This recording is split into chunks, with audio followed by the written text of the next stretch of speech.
Welcome to wishful ಅಡುಗೆ ಮನೆ. ನೋಡಿ, ಇವತ್ತು ಸಬ್ಬಸಿಗೆ ಸೊಪ್ಪು ಫ್ರೆಶ್ ಆಗಿತ್ತು ಅಂತ ತೊಗೊಂಡಿದ್ದೀನಿ. ಇದರಿಂದ ಒಂದು ಸೂಪರ್ ಆಗಿರೋ ರೆಸಿಪಿ ಮಾಡೋಣ, ಹೆಲ್ದಿಯಾಗಿ ಕೂಡ ಇರುತ್ತೆ. ಇವಾಗ ನಾವು ಈ ಸಬ್ಬಸಿಗೆ ಸೊಪ್ಪನ್ನ ತೊಳೆದು ಸಣ್ಣದಾಗಿ ಕಟ್ ಮಾಡಿ ಎತ್ತಿಟ್ಕೊಳ್ಳೋಣ. ನೋಡಿ, ಇವಾಗ ಒಂದು ಬೌಲನ್ನು ತೊಗೊಂಡಿದ್ದೀನಿ. ಒಂದು ಬೌಲ್ಗೆ ಒಂದು 3/4 ಕಪ್ ಆಗುವಷ್ಟು ಹೆಸರು ಕಾಳನ್ನ ಹಾಕ್ಕೊಂಡಿದ್ದೀನಿ. ಹಾಗೆಯೇ ಒಂದು 3/4 ಕಪ್ ಆಗುವಷ್ಟು ತೊಗರಿಬೇಳೆನ ಹಾಕ್ಕೊಂಡಿದ್ದೀನಿ. ಹಾಗೆಯೇ ಒಂದು 3/4 ಕಪ್ ಆಗುವಷ್ಟು ಕಡಲೆಬೇಳೆ. ಇಷ್ಟನ್ನು ಸಮ ಪ್ರಮಾಣದಲ್ಲಿ ಸೇರಿಸ್ಕೊಂಡು ನೀರನ್ನು ಹಾಕೋಬೇಕು. ನೀರನ್ನು ಹಾಕಿ ಚೆನ್ನಾಗಿ ವಾಶ್ ಮಾಡ್ಕೊಬೇಕು. ಈ ಥರ ನೀಟಾಗಿ ಒಂದು 3 ಸರಿ ವಾಶ್ ಮಾಡ್ಕೊಂಡು ಬರ್ತೀನಿ. ನೋಡಿ, 3 ಸರಿ ತೊಳ್ಕೊಂಡು ಬಂದಾದಮೇಲೆ ನೀರನ್ನು ಹಾಕ್ಕೊಂಡು, ನೋಡಿ, ಬೇಳೆಗಳ ಮೇಲೆ ನೀರು ತೆಲ್ಲಬೇಕು ಅಷ್ಟು ನೀರನ್ನು ಹಾಕಿದ್ದೀನಿ. ಇಷ್ಟು ನೀರನ್ನು ಹಾಕಿ ಒಂದು ಲಿಡ್ಡನ್ನು ಕ್ಲೋಸ್ ಮಾಡಿ 2 ಅವರ್ ಇದನ್ನು ನೆನೆಯಕ್ಕೆ ಬಿಡಬೇಕು. ಅಕಸ್ಮಾತ್ ನೀವು ಬೆಳಗ್ಗೆನೇ ಮಾಡ್ತೀರಾ ಅಂದರೆ ರಾತ್ರಿ ಕೂಡ ನೆನೆಸ್ಕೊಬೋದು. ಇವಾಗ ನಾನಿಲ್ಲಿ 2 ಅವರ್ ನೆನೆಯಕ್ಕೆ ಬಿಟ್ಕೊಳ್ತೀನಿ. ನೋಡಿ, ನಮಗೀಗ 2 ಅವರ್ ಆಗಿದೆ. ನೋಡಿ, ಇಷ್ಟು ಚೆನ್ನಾಗಿ ನಮಗೆ ಕೈಯಲ್ಲಿ ಕಟ್ಟಾದರೆ ಸಾಕು. ಇಷ್ಟು ನೆನೆಸ್ಕೊಂಡಿದ್ದೀವಲ್ಲ, ಇವಾಗ ಇದರಲ್ಲಿ ನೀರನ್ನು ತಕ್ಕೊಂಬರೋಣ. ನೋಡಿ, ಸ್ವಲ್ಪನೂ ನೀರಿಲ್ದಂಗೆ ಈ ಥರ ಸೋಸ್ಕೊಂಬಂದಿನಿ. ನೀಟಾಗಿ ಈ ಥರ ಒಂದು ಸ್ವಲ್ಪ ನೀರಿದ್ರೂ ತೆಳುವಾಗುತ್ತೆ, ಅವಾಗ ಚೆನ್ನಾಗಿ ಬರೋದಿಲ್ಲ. ನೋಡಿ, ಈ ಥರ ತೆಗೆದಿಟ್ಕೊಬೇಕು. ನೋಡಿ, ಇವಾಗ ಇದನ್ನು ಪಕ್ಕಕ್ಕಿಟ್ಟು ನೆಕ್ಸ್ಟ್ ಏನು ಮಾಡೋದು ನೋಡೋಣ ಬನ್ನಿ. ನೋಡಿ, ಒಂದು ಮಿಕ್ಸಿ ಜಾರನ್ನ ತೊಗೊಂಡು ಖಾರಕ್ಕೆ ಎಷ್ಟು ಬೇಕೋ ಅಷ್ಟು ಹಸಿಮೆಣಸಿನ್ಕಾಯಿನ ಹಾಕ್ಕೊಳ್ತಾ ಇದ್ದೀನಿ. ಹಾಗೆಯೇ ಶುಂಠಿ, ಹಾಗೆಯೇ ಸ್ವಲ್ಪ ಬೆಳ್ಳುಳ್ಳಿ, ಸ್ವಲ್ಪ ಜೀರಿಗೆನ ಹಾಕ್ಕೊಳ್ತಾ ಇದ್ದೀನಿ. ಇದಕ್ಕೇ ನಾವು ರುಬ್ಬಕ್ಕೆ ಈಸಿ ಆಗಲಿ ಅಂತೇಳಿ ಸ್ವಲ್ಪ ಬೇಳೆನ ಹಾಕ್ಕೊಳ್ತಾ ಇದ್ದೀನಿ. ನಾವು ನೆನೆಸ್ಕೊಬಂದ್ವಲ್ಲ, ಅದೇ ಬೇಳೆನ ಸ್ವಲ್ಪ ಹಾಕ್ಕೊಂಡಿದ್ದೀನಿ. ಹಾಗೆಯೇ ಇದಕ್ಕೇ ಸ್ವಲ್ಪ ಕೊತ್ತಂಬರಿ ಸೊಪ್ಪು, ರುಚಿಗೆ ತಕ್ಕಷ್ಟು ಕಲ್ಲುಪ್ಪನ್ನು ಕೂಡ ಈಗಲೇ ಸೇರಿಸ್ಕೊಳ್ತಾ ಇದ್ದೀನಿ. ಇದನ್ನು ನೀರು ಹಾಕದೇಲೆ ತರಿಯಾಗಿ ರುಬ್ಕೊಂಬರೋಣ. ನೋಡಿ, ಇವಾಗ ನೀಟಾಗಿ ಹಸಿಮೆಣಸಿನ್ಕಾಯಿ ಎಲ್ಲ ರುಬ್ಬಿದೆಲ್ಲ ಈ ಥರ ತರಿಯಾಗಿ ನಾವು ರುಬ್ಕೊಂಬಂದ್ಮೇಲೆ ನಾವು ನೀರನ್ನು ತೆಗೆದಿಟ್ಕೊಂಡಿದ್ದೀವಲ್ಲ, ಆ ಬೇಳೆ ಕೂಡ ಹಾಕೋಣ.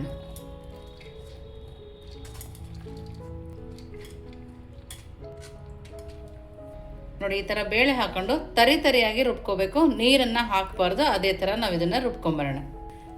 ಈ ಥರ ರುಬ್ಕೊಂಬಂದರೆ ಸಾಕಾಗುತ್ತೆ. ನಮ್ಗೆ ಹೆಸರು ಬೇಳೆ ಎಲ್ಲ ಒಂದೊಂದು ಸಣ್ಣದಾಗಿ ಸಿಕ್ಕರೂ ಕೂಡ ರುಚಿ ಸೂಪರಾಗಿ ಬರುತ್ತೆ. ಇವಾಗ ಇದನ್ನು ಒಂದು ಪಾತ್ರೆಗೆ ಹಾಕೋಣ. ನೋಡಿ, ಇವಾಗ ಮಿಕ್ಸಿ ಮಾಡಿರೋ ಬೇಳೆಗಳನ್ನ ಹಾಕೋಣ.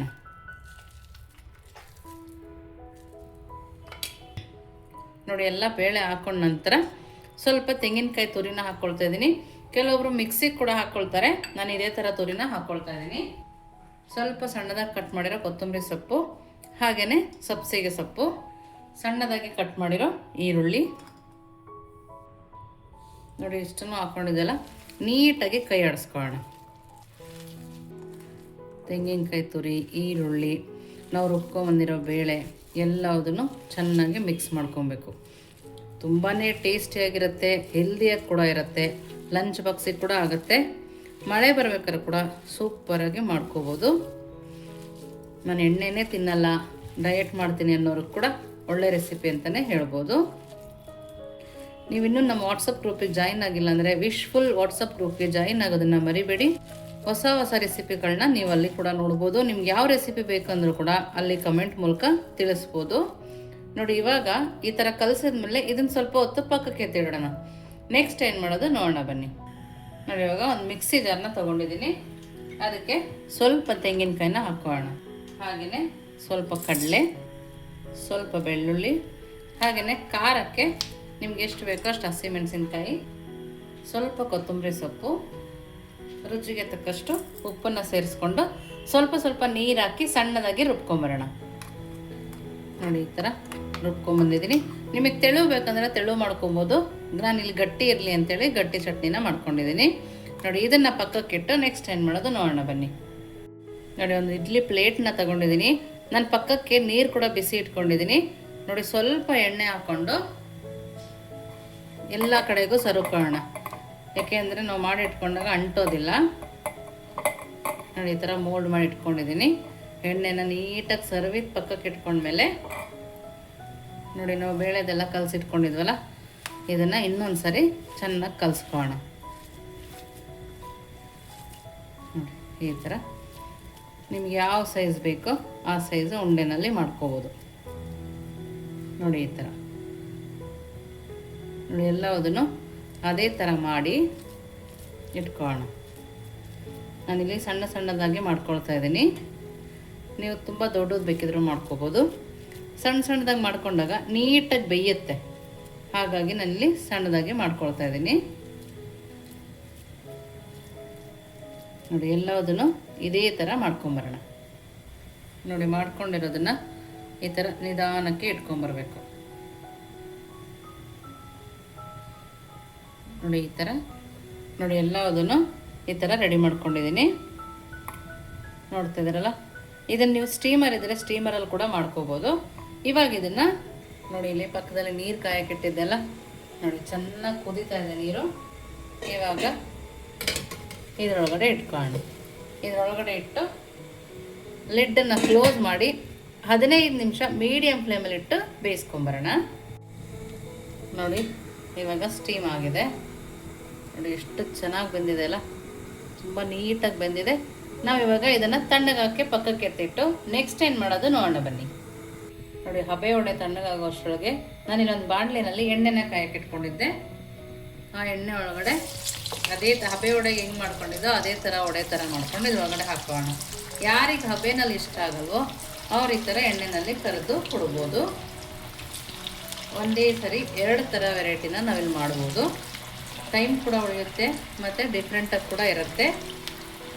ಯಾರಿಗೆ ಯಾವ್ದು ಇಷ್ಟ ಅದನ್ನು ಕೂಡ ತಿನ್ಬೋದು.